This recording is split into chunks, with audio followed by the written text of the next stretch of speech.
Dortfund eller här kan Fön tycker jag.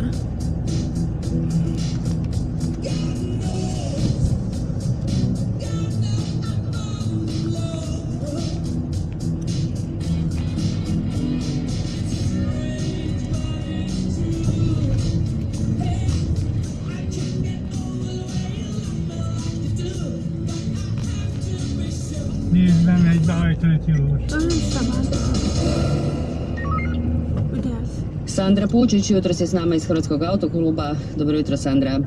Pozdrav, dobro jutro vama i svim slušateljima. Evo što možemo kazati, kakva je situacija trenutno? Pa eto, nastavljaju se nepovoljni vremenski uvjeti još od jučerašnjeg dana, dosta je prometnica pod ograničenjima.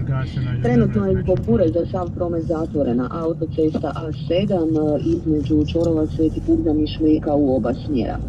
Samo su za osobna vozila otvorena autocesta A1 između čvorova Sveti Rok i Posedarje, pa obilazak za ostale kategorije državnim cestama preko Gračaca, Obrovca i Karina. Također samo za osobna vozila otvorene autocesta Rijeka-Zagreb između čvorova Kikovice i Delnice, dionica autocesta A7 između čvorova Draga i Sveti Kuzam, Jadranska magistrala između Bakra i Senja, državna cesta Maslenica-Zaton-Obrovački, Paški most i lokalna cesta Križišće-Kraljevica.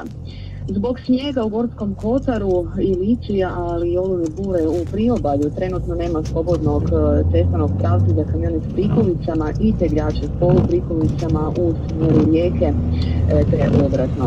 Na Jadranskoj magistrali između Senja i Svete Marije Magdalene